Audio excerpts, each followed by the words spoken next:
Do you hear this? I can't hear Seriously? anything. No, okay. It probably blocks. Yeah, the Oh my Zoom goodness. noise They're like, cancelling. yeah. This morning I was like, okay, so today, I'll just be at home, enjoy. And then 7 a.m. they started to like change. I think a neighbor is like updating the bathroom. Oh no. Hey, this is Lucia aka Živa, creator and host of Serial Music Talks podcast. Each month I sit down with musicians, music producers, and sound designers based in Melbourne to talk about the real challenges we face in the industry, whether it's breaking into new markets, battling imposter syndrome, overcoming writer's block, or just navigating the cruel world of social media. I approach these conversations as an artist myself, and like most of us, I'm also just trying to figure it all out on the go. A new episode drops every last Tuesday of the month, so if you want to stay connected, you can subscribe to my newsletter via Substack. Just find the link somewhere below, above.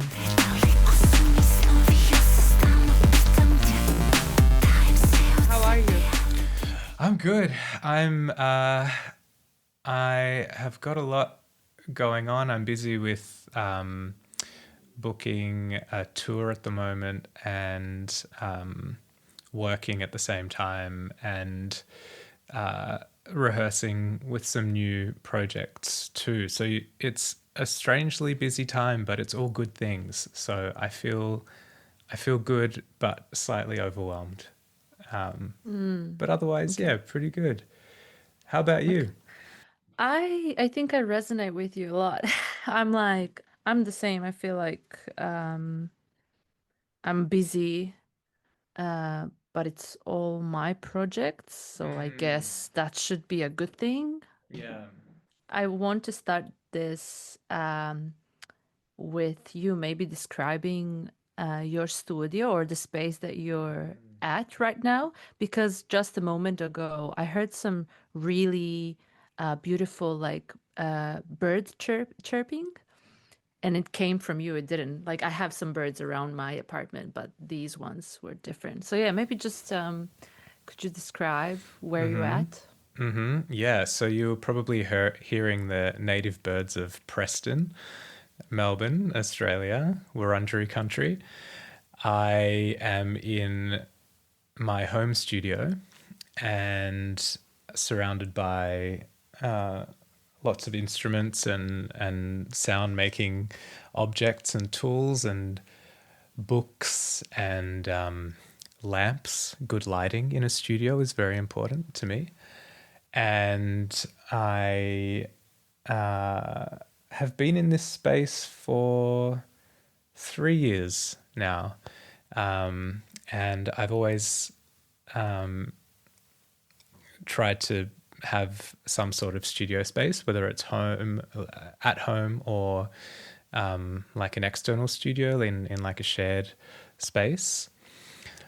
But yeah, at the moment, I'm very lucky. This is definitely the biggest room I've had to be able to spread out and kind of move things around. And I don't know if you can see behind me the drum kit. Like, I've never had a drum kit before until being here. And it's something that my partner and I were really excited about when we moved into this house, because before this house, we shared a studio together, and she's a painter.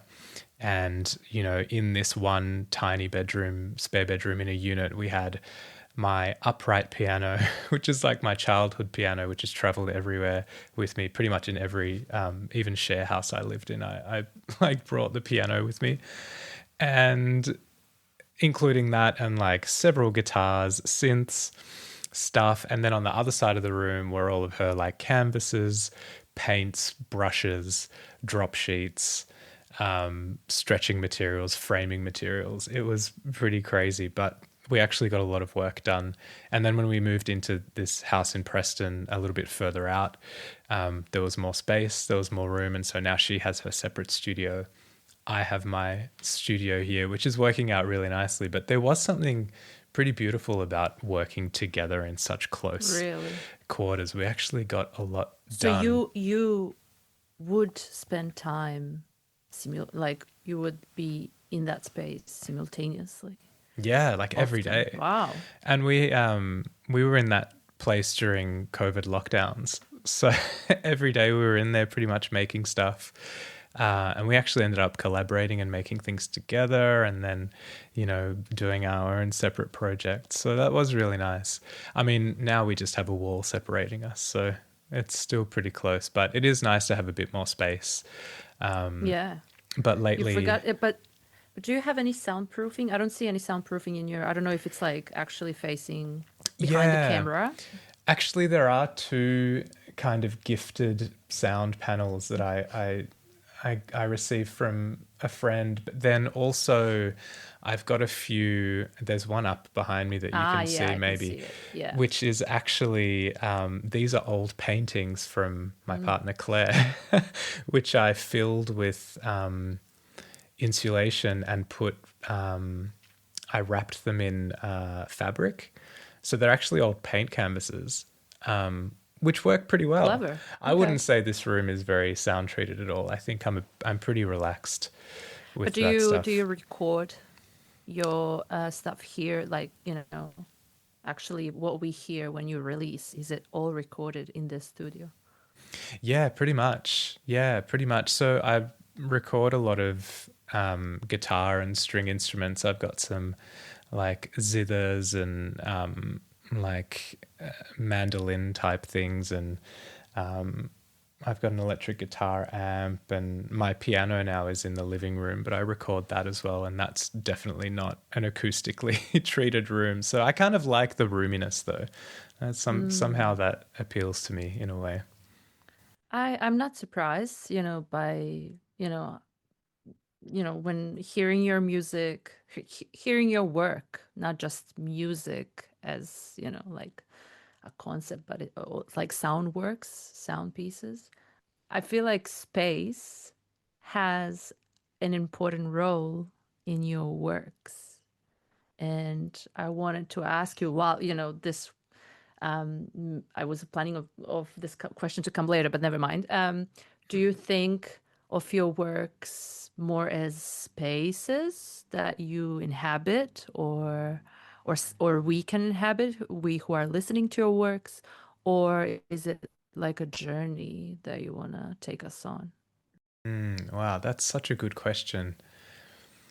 or both? I don't I know. think, yeah, space is so important. And I do think a lot about where the listener will be listening and how they will be listening and what they will be doing while listening. Will they be listening passively while, cooking or walking, or will they be lying down and trying to get to sleep? A lot of people have told me that they listen to my music to get to sleep.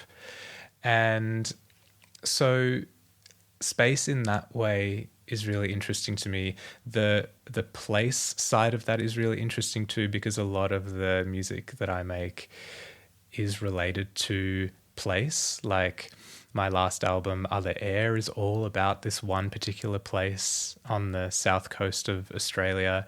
And before that, other releases have been about residencies that I had done in different parts of the world. And then even before then, I recorded things kind of in a deliberately far away, like the microphones were all far away from everything so you could hear the room. I think the room is really important. So I think about that a lot. And that's that's a really nice thing that you picked up on that too. Yeah, I feel like, even you said, in your last piece, how, you were interested in actually exploring the medium of air, how sound travels through air and what happens to the sound during that travel. It starts off from an instrument, or whoever is, or whatever is producing the sound, but it then gets manipulated and changed. And then also, it is changed within us, whoever is receiver of that sound. So I really, your music really resonated with me in terms of, how you're exploring the sculptural and material side of sounds. That's why I was really interested in how, how big of a role space and places make, because you do use a lot of field recordings as well, right? Yeah, lots of field recordings. I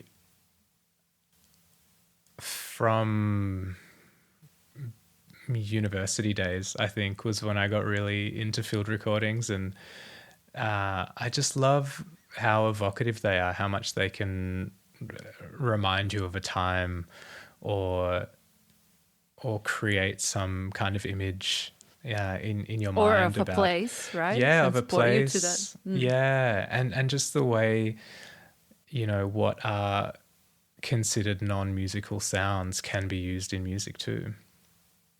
Do you remember what was the first thing that you've heard, or like, was there a particular artist or a piece that you've heard in those university days that Yeah, sparked that yeah. imagination? Absolutely. There was an artist called Eskimo, and he released music on Warp Records, I think. Or was it Ninja Tune? Anyway, it was that sort of 2010s like IDM era of music when I was paying a lot of attention to that. And anyway, Eskimo used a lot of field recordings and like crunchy kind of recordings of objects in his drum production and like his percussion. And that was the first time I'd heard, like, you could listen to it and be like, oh my God, that sounds like, scrunching paper and hitting jars. And like, it was very textural. And I'd never heard that before. And then so I started doing that a lot. And then, it sort of started with recording sounds around my kitchen and bedroom and immediate environment. And then I bought myself a portable field recorder, a little handheld like Zoom thing. And then I started going out into the world and recording things outside. And then from there, over time, I discovered more about field recording as an art form in itself, not necessarily using field recordings in music production, but actually standalone field recording artists. And then that sort of opened the whole world of sound installation and things like that. And field recordists, in science, using field recordings to analyze the degradation of habitats. It opened a real deep door, but it kind of all started with this one artist, Eskimo. Okay, so Eskimo was Yeah, you will share Eskimo's work with me, yeah, please. definitely. But I'm now curious about the process. So could you guide me through the process of, I guess the first question is, I have many tabs open in my brain right now. Great, we both do. I'm trying to keep them open, I'm trying to keep track of all those tabs. But Yeah. I think I don't know if I've met a person who is successful in that. So the first question is, what comes first? And is there a rule, or maybe something that I guess more often? Do you have an idea of a piece and then you go out and Mm, do a field recording? Or mm, you just have this pool of field recordings you keep on recording, and then, I don't know, you sit down and go through recordings and just continue building on whatever feels right at the moment? mm. It's probably an annoying answer, but I'm going to say both I know, again. They're always both. I know. But But yeah, okay. I'll sort of touch on both. The first one is like sometimes I'll hear a sound whilst going out just to record for fun without any concept in mind, just to go out and listen. And then I'll hear a sound and it will spark an idea and I'll think, oh, that sound could work really well in, this context. But the other side of it is, yeah, sometimes I will be conceptualizing or writing notes, in a sketchbook or something, and then I'll have an idea, and then I'll know exactly, oh, I need to get this particular field recording. I need to find this particular sound. So yeah, it doesn't I don't know if one has happened more than the other. I do know that at the moment I'm sort of less involved in field recordings in general. I'm sort of having a much more I'm sort of much more absorbed in instruments at this point. But in the past, yeah, that's sort of how it's worked. Yeah, okay. And now with the instruments, I guess it makes sense to have both. You're not the only one. I think rare it depends on the phase musicians are at, and whatever is inspiring, where you at, what you're writing, feeling like writing, expressing. So I think that's quite common. But I also was interested because I can see all the instruments that you've mentioned at the beginning while describing, and there are many instruments. And I know that by listening to your works, I know that you play a lot of instruments. So I'm just curious, when did you start practicing music? Was it, do you have education, background in music?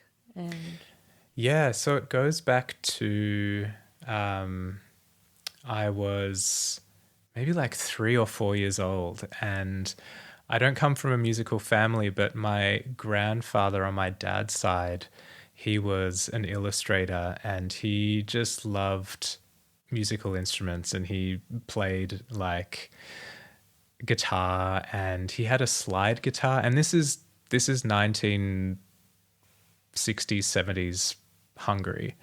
So, I don't know where he got a slide guitar from in that time, but he did. And he also had this little Yamaha toy keyboard thing.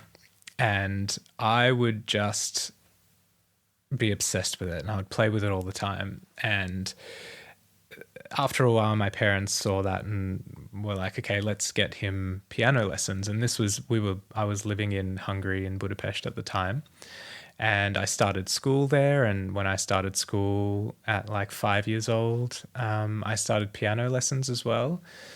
And I did piano lessons in Hungary. And then we sort of moved back and forth between Melbourne and Budapest until I was about 12. So for like 7 years, we were almost back and forth every other year. And the Hungarian education, it was really interesting, was very strict, very classical. And then I did the AMEB Australian education, like piano education, which was very relaxed, or maybe just the teachers that I had were almost just checked out, not great teachers.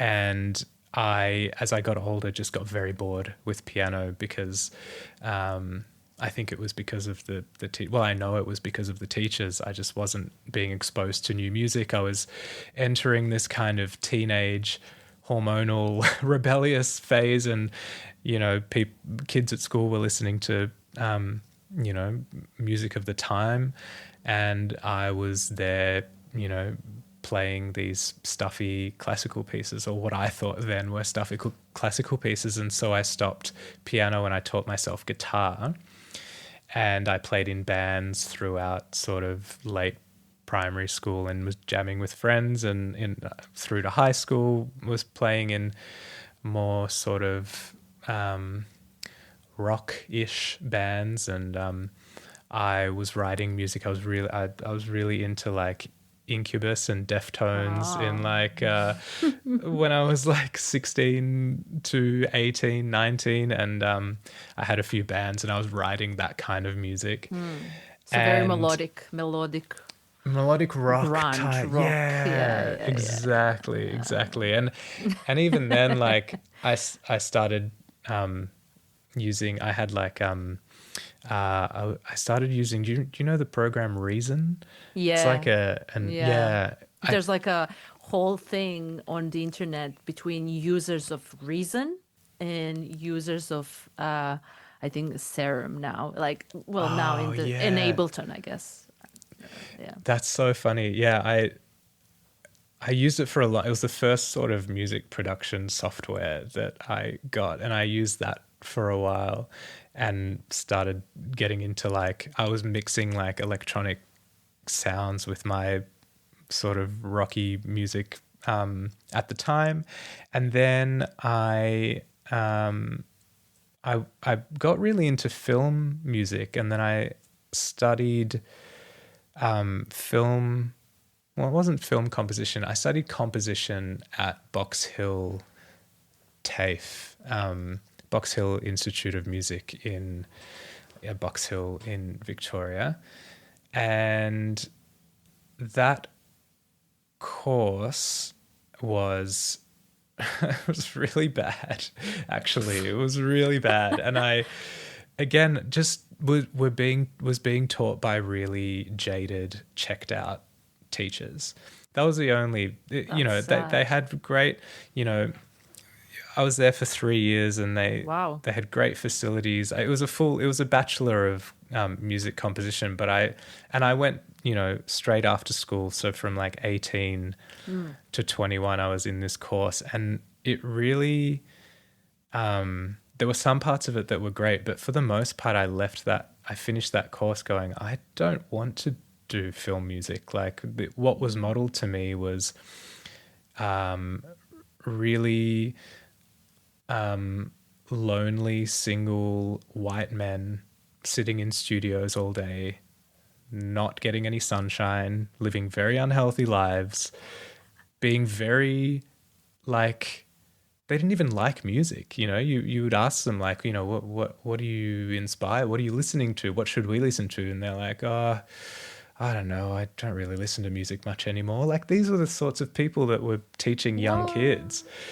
It was crazy. I think it was just bad luck, and it's taken a long time to process that time in my But you're life. now back, like Yeah. you do know that film composition, Yeah, doesn't yeah, have to exactly. be But lonely I white was, men yeah, hidden in the basement doing, yeah, exactly. Okay. But I was very impressionable at that age. Yeah, of course. And so I finished that course, and I wanted to, rather than write music in a dark basement, I wanted to perform, and I wanted to play live and write my own stuff. And so I did that. And I had lots of different projects, lots of different bands. That's when I moved out of home, and I moved up to Melbourne and found my community, and because I grew up in the southeast suburbs, like near Dandenong, and there were a handful of people there that were interested in music, but it wasn't a really, most people were focused on sport and trade, really. Like, the school that I went to didn't even have a music program. It was like more of a trade school. And yeah, so then I moved to Melbourne and discovered the music community and discovered live music, and would just go to so many gigs, like every night of the week. And it was so exciting. And I think that's I just became so, I found like it had all of that heaviness and all of that jadedness and all of that weight had kind of just all fallen away. And in the sort of following years after that, I just tried to get as close to the sort of Melbourne music community as possible, and go and see as many things as possible, and perform as much as I could, and write, and even, coming from a classical music background, especially piano, it wasn't really encouraged that you collaborate very much, because piano is quite a self-sufficient instrument. You've got your bass and chords in your left hand and your melody in your right hand, and you don't need anyone else. You can play the whole thing. At least that's what I absorbed at whatever point. And so for ages, even after finishing uni, like I was still making music as a solo musician. And it's taken ages to realize that there was always this part of me missing, that I wanted to collaborate with other people. And now I have a lot of collaborative projects as well. Yeah. But Okay, yeah, so that's yeah, I've seen a lot of collaborative projects in your portfolio, and I was wondering, how does collaboration change affects, if it affects at all, your way of composing and even listening to sound? so much, so much. Even on that listening point, when you play back something you've written with someone else in the room, you listen totally differently. And when you're improvising with someone, you listen totally differently, and you're so tuned into each other. And I feel like I'm a lot kinder to myself when I collaborate with other people. Like I can get quite self-critical when it's just me and my ideas, and me making all the decisions about things. So collaborating has been really beautiful. I think it just lets these spontaneous moments and mistakes and gestures and like strange things happen that could never happen if you're by yourself. True. So would you say that collaboration is even, a way of maintaining and building resilience and, like just being grounded? Because, the reason why I'm asking this, you've mentioned it actually, like getting into your head and being kinder, nicer to yourself. Like just even now recently, because I'm like pretty much everything that I'm doing is my own projects, or yes, from time to time I collaborate with people, but I'm pretty much alone at my desk in my studio 24/7. And often it does feel, I don't know, it's just really, yes, you should be happy and grateful that you can do your stuff, but it's also incredibly hard sometimes. Yeah, yeah, absolutely. I think, music can be a really wholesome and nourishing solo pursuit, but it's also a communal act. And there's so much deepness and connection and joy that comes from playing music with other people. I feel like I discovered that pretty late, but now I'm But it's never hooked too on it. late, Yeah, you know? I yeah. don't think you've decided. I think you've started early. You know what I mean? Like you've started playing those toy pianos at the age of 3 and like slide guitar, and I don't know. You know what I mean? So I don't think that you're late. It's never too late. But there are, I guess, two things that branch out from this topic. One is, would you say, do you consider yourself to be an artist full time? Is this what you do full time? Not at the moment, but there have been times in my life that I have done it full time. But at the moment, I work in podcasting. I produce podcasts, and I also do the occasional cooking pop-up event. I occasionally DJ as well. So I sort of balance quite a few things. I also have my own podcast that I co-host with my partner called What Artists Eat. So amongst all those things, yeah, they all sort of make up the work life balance. But that seems like a good balance, like uh, r- sort of losing the tension of, I guess, uh, making to make compromises on the music side of things because you need money. Yet everything that you've mentioned still sounds like somewhat connected to, Yeah. sound recording. Yes. Yeah. But now I feel a bit under pressure. You're a podcast master, and I'm like, I just record these conversations, and then and then I share them. No, your podcast sounds great. Oh my I've goodness. listened. It's great. No, Okay. it's good. Thank you. But yeah, under pressure a little bit, but it's okay. Uh, but do you, I want to ask you a lot of questions about your podcast. We'll get to that. We'll get to the cooking as well. I just want to, I have to keep my tabs on track. Yes, keep them in order.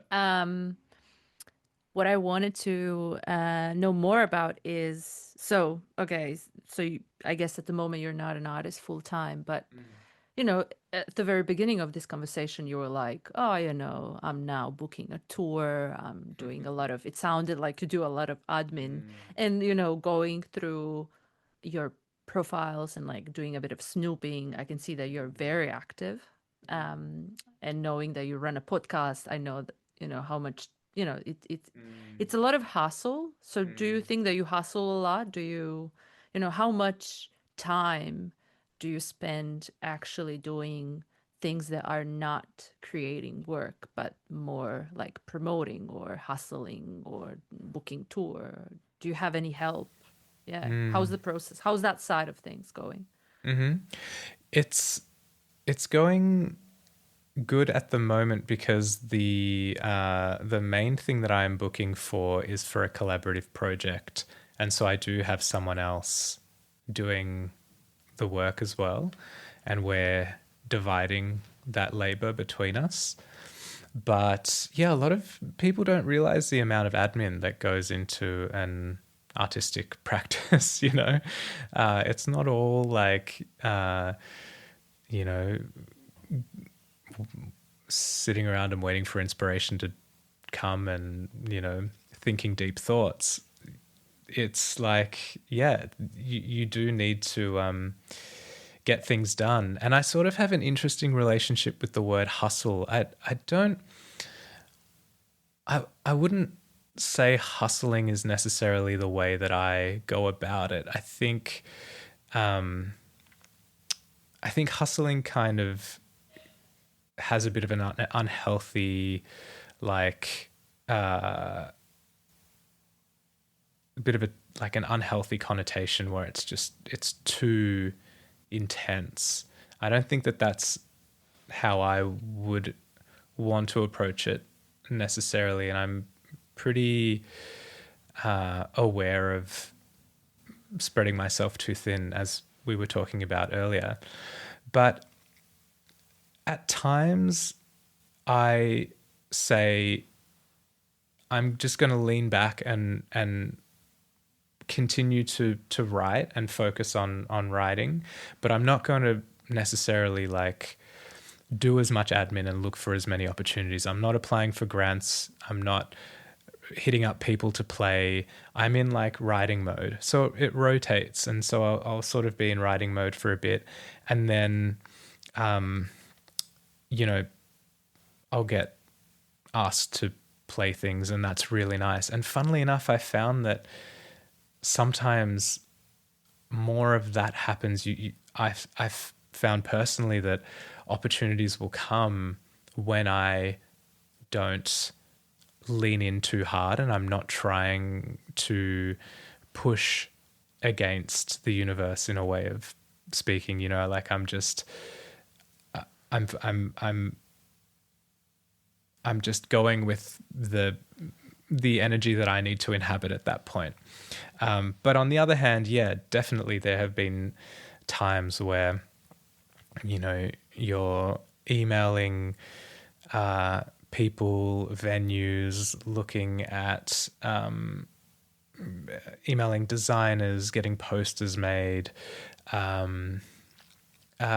emailing, sending your things to labels, getting release timelines drawn up with them, whilst also keeping an eye on grants, whilst also booking in rehearsals and managing everyone else's time. And yeah, there are definitely times where you would absolutely be in that mode too. And I sort of think of it as like kind of changing tides. the tide comes in, the tide goes out. And at times you have to sort of focus a lot more on the admin. And at times, for me anyway, I find it helpful to just focus on writing and making. And but I guess over the, what is it, almost, I guess like 5 to 6 years that I've been sort of performing a lot more, and trying to have a like a presence and be an active artist and be active in the community. I don't know, that's just what's worked for me. And there are people that work a lot harder and have a lot more to show for it too. And I respect and admire them so much. And I can only really speak about my experience and how I've approached it. And yeah, No, I think yeah. that's there's no, I guess, right or wrong. It's all about your approach, and ultimately, are you satisfied and happy with what you are getting out of it, right? Yeah, You can absolutely. always seek more. You Mm, can always think that you can be more famous or more known or have more gigs or have bigger fees. Like, where's the end, right? But mhm. I feel like this is where, the comparison really becomes the killer of joy in everything that you. Absolutely. So I think, you seem to get something working for yourself in a good way. And you got me thinking with this thing about using the word hustle, because in my I use it on purpose because I do think it has a negative connotation.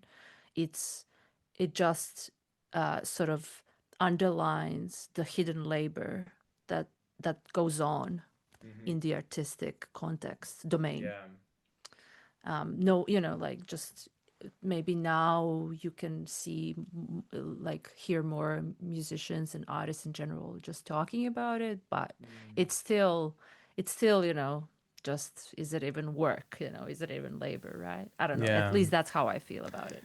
Yeah. Yeah. I agree. I think um, we often get caught up in this idea that our output equals our worth, especially in the age of like hypercapitalism and social media rampancy, where we're constantly kind of able to compare ourselves to everyone all at once and still get sort of fed this idea that we're,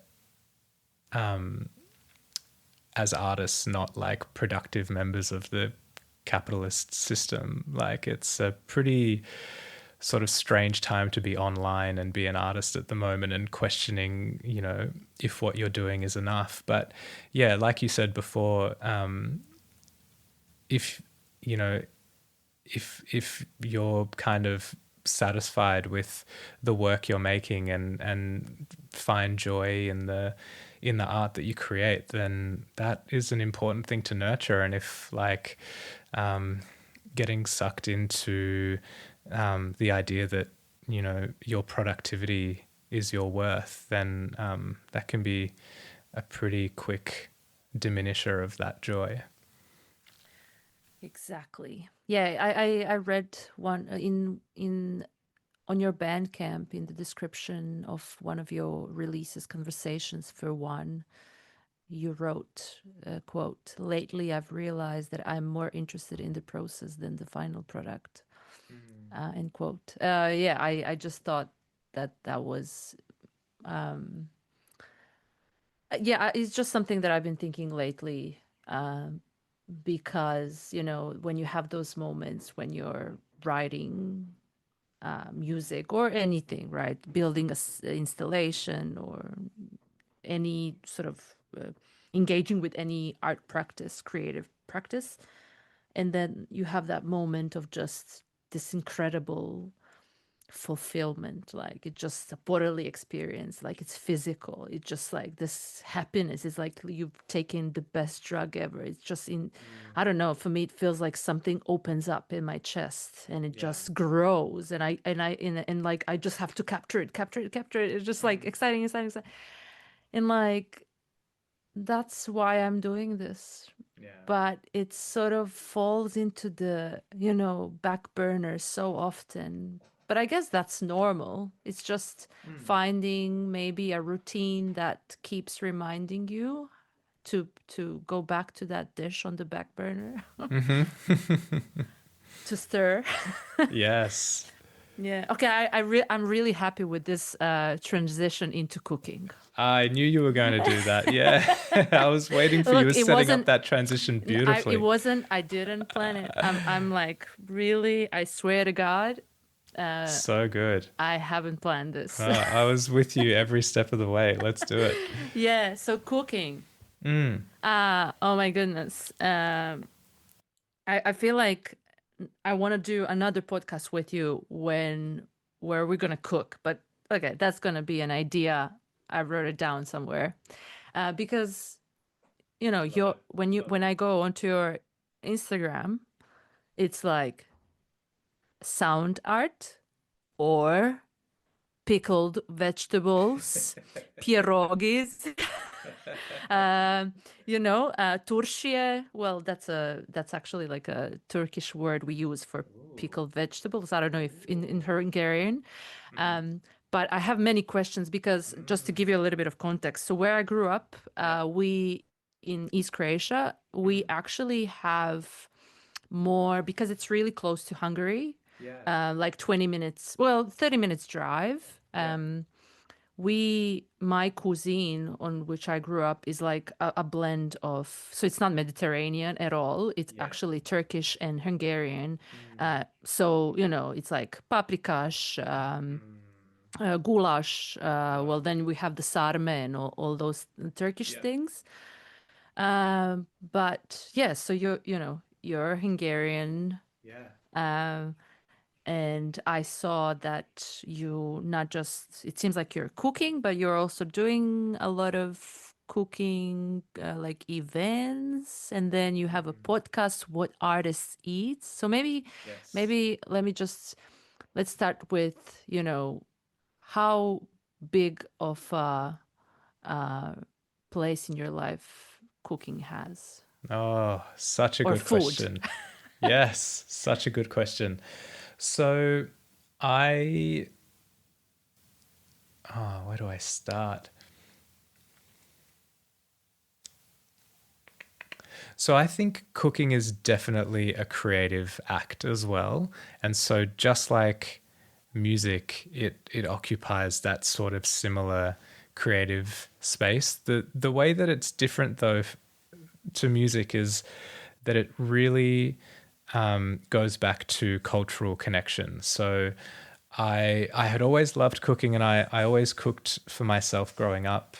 Like I made my own school lunches, and I cooked dinner for my mum a lot when I lived at home, and it was just something that I enjoyed doing because I could like smell things and taste things and play with food, and it was just a sensory experience that I liked.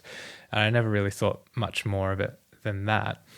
And then about 2018, 2019, I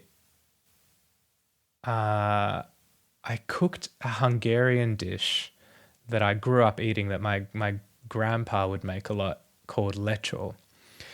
And lecsó is really simple. It's just capsicums, tomatoes, and onions cooked down until they're like soft. And it's just really comforting, really simple dish. And, in Hungary, they serve it with like sausage or something in it as well. Anyway, Is it like satarash? Sorry to interrupt. It sounds like satarash. But I've never heard of satarash. Satarash is like literally that. And then you I'm gonna can look it up. eat it warm, or you Uh-huh. can actually preserve it. Uh, and then you can just reheat Oh it yeah, yeah, throughout the yeah, yeah. winter. This is pretty much it. Yeah. So how do you call it? Lecho Okay, okay. I'll in Hungarian. sorry to interrupt you. No, not at I was all. listening you describing the dish, and I'm like, I cook that. I cook that. Oh, Okay. in like the Wikipedia article, it says it is very similar to a Hungarian dish, lecho. This is the Satarash Wikipedia article. So yeah, I guess yeah, the food migration and cross-cultural things in Eastern Europe are so there are so many crossovers. So yeah, I'm not surprised at all. But I cooked lecho, and when I ate it, I had this like complete transportation back to my childhood, and it was the most amazing moment. And I cooked it for my partner, and she loved it. And then I started cooking it for like everyone. It became like my kind of one signature dish that like I would, if people were sick and needed food drop-offs, I would make lecho. During COVID, when people were sick, I'd make lecho because it's just like packed full of vitamin C, and it's really easy to make. It's really comforting. And from there, I started cooking a lot of other Hungarian dishes that I grew up eating. So, like a lot of chicken soup, things like goulash, you mentioned before. I started baking these little savory scones called pogača. They're like, I think they exist in Croatia as well. And it just kicked off this whole reconnection to my childhood in Hungary, which I should say, actually, I really pushed that away for a long time growing up in Australia, especially being a teenager. Like, I didn't learn English until I was 5. I had a really heavy accent throughout school and got teased a lot for it because I, went to school in quite a Australian, like Anglo-Australian area. There weren't many like kids, especially not with like European backgrounds. And so I really quickly kind of forced myself to assimilate, like learned the accent. And then throughout high school as well, like I wanted to change my name. I hated my name, that it was different. And I never told anyone that I was Hungarian, and I pushed a lot of that stuff away. And then a lot later in life, I sort of rediscovered it, and it happened through food, like specifically through food. And so food was, and cooking, it just, from that point, occupied a much, much bigger part of my life. And now, like, I will often, like, if anyone gets into a conversation with me, will quickly move to food. And but I love the psychology of food, and I love the kind of creative aspects of food too. And the kind of, for me personally, I'm a lot kinder to myself when I'm cooking than when I'm in the studio. Like if I fuck up a dish, like whatever, I'll still eat it. Like it's all good. It can probably be fixed. I'm a lot more experimental. I'll, grab a bunch of things from the fridge and be like, what can I do with this? Like it's exciting. It's, whereas sometimes with music, I can get very prescriptive and be like, no, this has to be this particular way, and if I don't end up with a satisfying, piece of music at the end of a session, I can get really down about it and get really like, existential with myself about what am I doing and whatever. And so, but none of that happens when I cook, and I just love the kind of sensory aspect of cooking. I love the experimental side of it. And most of all, it's been the cultural connection that's really drawn me in. Yeah, it's really interesting because now even you describing the dish, I was like, I'm sort of like a sensory type of a person, so I was immediately, envisioning paprika getting sautéed in tava in like a pot, and then the smell, and I know even the texture, like the skin gets really shiny, but then I don't know, it's like really soft. So I actually wanted to ask you, I feel like I know how how does home smell like to you? What would you Yeah. say it sounds like? That's an interesting question. Well, my home would sound like always a record on, always music playing, probably things cooking, always things cooking actually on the What kind of, stove. wait a second, wait a second. What kind of record? Let's go. I Let's have go to back. recreate your home. Like I need Yeah. time. And maybe, maybe people who listen, they want to do the same. I don't Oh, know. I like this game. Okay, um so here in your mind's ear, you would hear my very broken and noisy front door opening, and my dog running across wooden floorboards to greet you at the door and jumping all over you and making a fuss. There would definitely be music playing. It would be probably a jazz record or some kind of ambient or maybe even a rock record. Honestly, I'm very eclectic music Incubus. taste. Not Incubus so much these days. And then probably something on the boil or something in the pan frying away. The birds of Preston chirping, singing, um, and just good conversation. That's my Wow. home. Okay. I like it. Yeah. It's nice. It's very Yeah. cozy. Yeah. Um, it's cozy. The sound of food frying in a tava, like sautéing garlic and onion. Like, can that actually be bad? Yeah, well, people always comment that our house smells really good, and I think it's because we cook a lot, um, like most meals, breakfast, lunch, and dinner. And because I work from home, we'll like do a proper cooked lunch, Yeah, so you know. you've been now going talking in plural. I'm sorry if you can hear my neighbors renovating the bathroom. I'm trying to put my mic on the mute, but it's like bad timing right now. Anyway, I don't think this picks up. It's fine. Um, what I wanted to ask, yeah, so you talk in plural. So I'm guessing when you say we, it's you and your partner Claire, and Yes. you both run a podcast called "What Artists Eat," right? Mm-hmm. Yes. Tell me a little bit about it. How did it start? Mm-hmm. Why? When? Where Mm. can we hear it? So it started, it was actually Claire's idea long before we met, actually. She had this experience where she went on a date with someone and they paid for the meal, and then this person like threw some change across the table at her and said, "Here you go. This is for the starving artist." And she was quite taken aback. What? But yeah, yeah, Whoa. yeah. Safe to Wow, say that didn't. that's a quite a gesture. Yeah, Okay. that one didn't work out.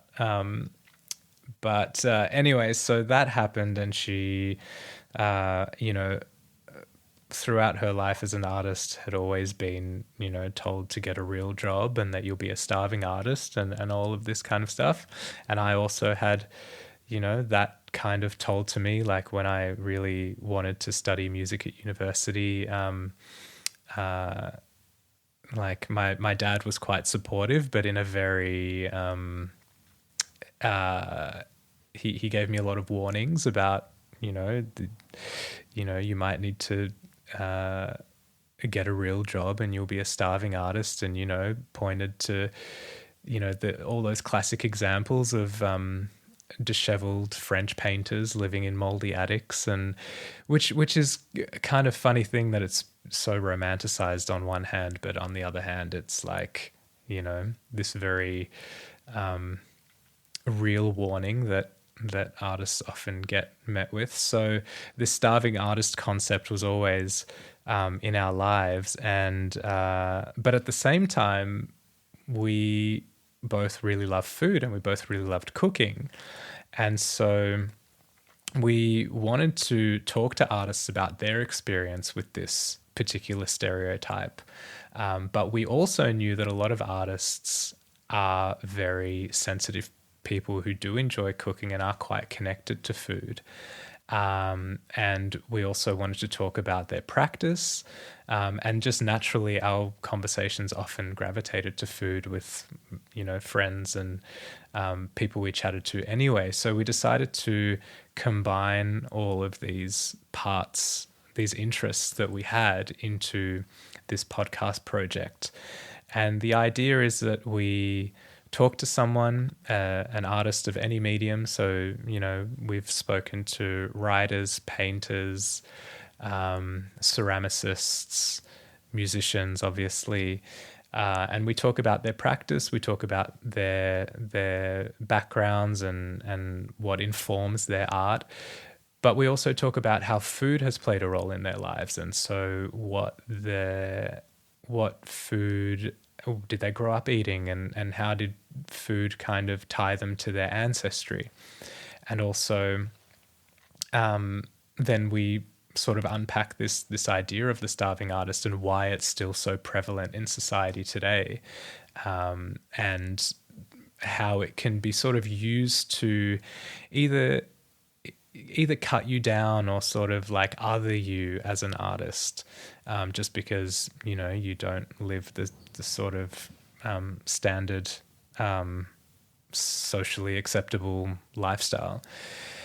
And then we also ask each guest to bring us a recipe. So every guest shares a recipe with us, which we publish on our website.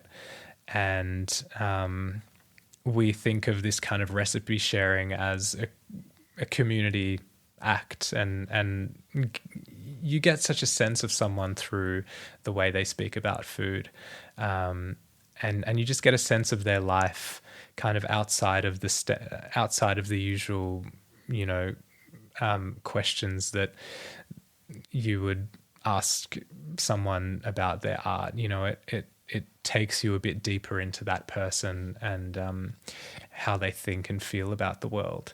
And it connects you. Like, food is a really beautiful connector. And so we've run the project for about 3 years now. And I think, God, we must have, I'm going to take a guess and say maybe like 25, 30 interviews and 25, 30 recipes on our website. And we just really enjoy finding ways in which food and art are connected. That's really beautiful. Great initiative, great project. As soon as I saw it, I was like, I got so excited. I was we'll just have you like, on. food. Man, no. Yes. This was, it was more just like, because I always felt like food and art go together. For me, they're inseparable, and it really reflects how I feel. Mm-hmm. It just really, both things reflect me. Yeah.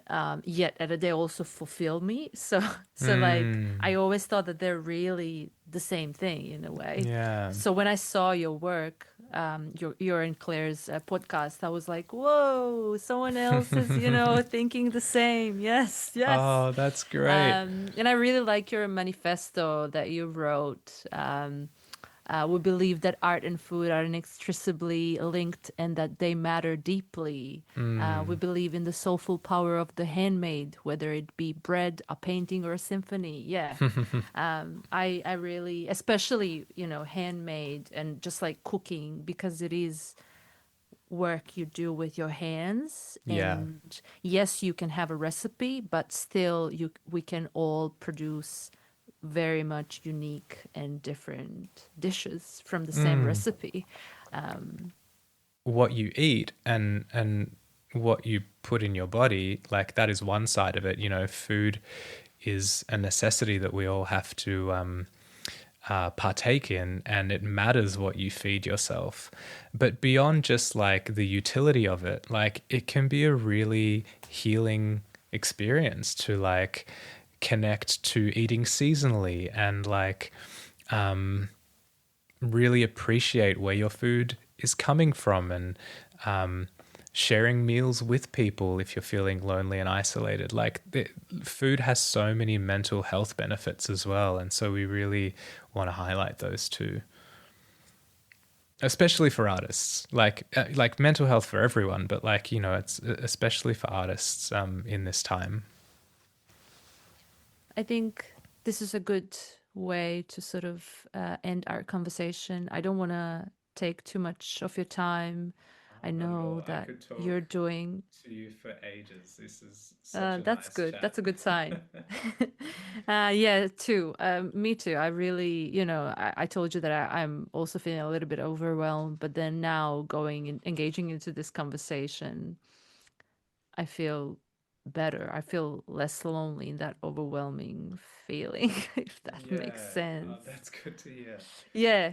But I I guess that's why think, I'm doing this yeah. podcast in a way. Well, of Mm, course, because I want to know more about the artists that I'm interviewing, but it's also, I feel like for me, I want to ask you those questions. I want to have a conversation with you. I'm inspired by your work. I feel like I want to pick your brain. I want to know if I'm the only one thinking this, or maybe, you share the same opinion. mm, I think for me, this is actually a way of maintaining my mental well-being in check. mm.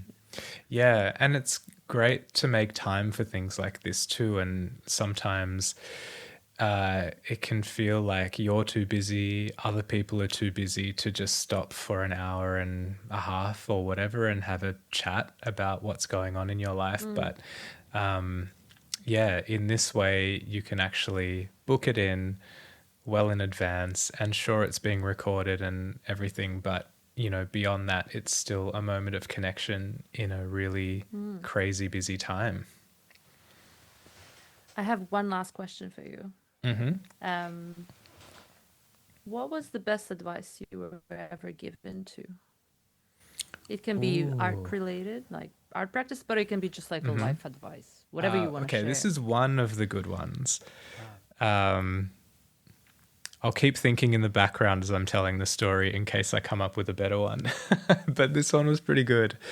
So I was doing a residency, and I was really, really excited to be there. I was in France. It was a big deal.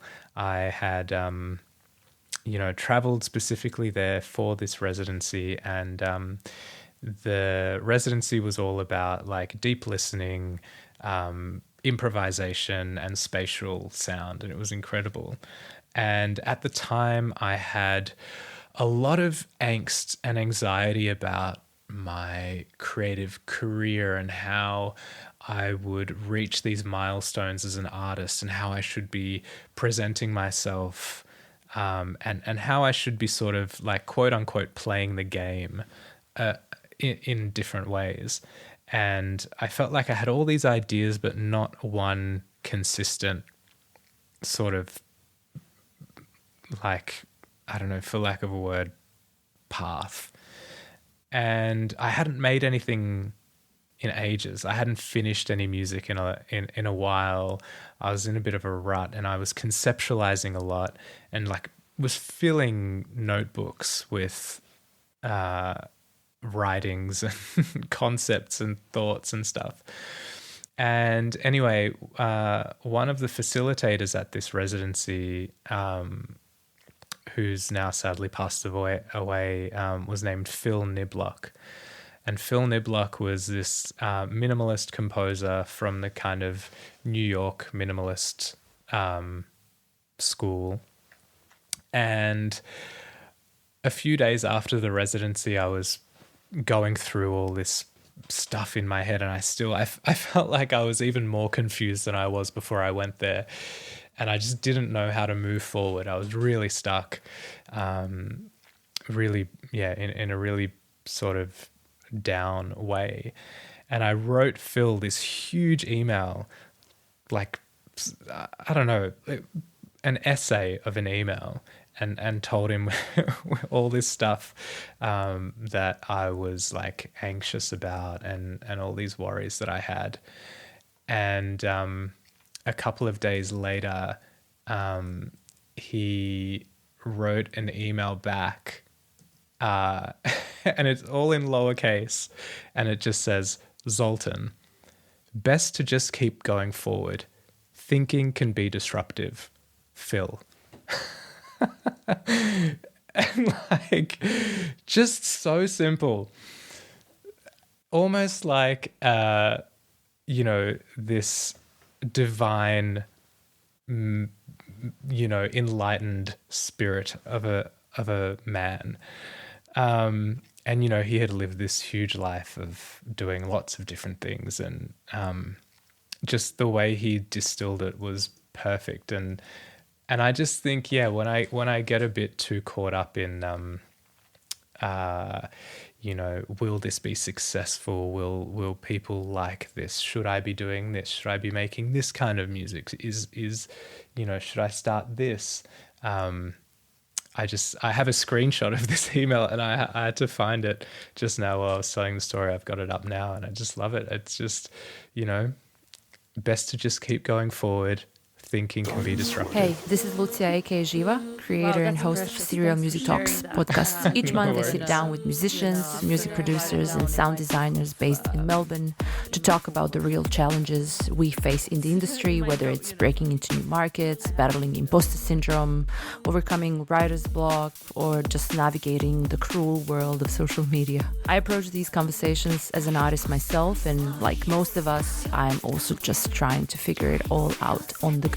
A new episode drops every last Tuesday of the month, so if you want to stay connected, you can subscribe to my newsletter via Substack. Just find the link somewhere below, above.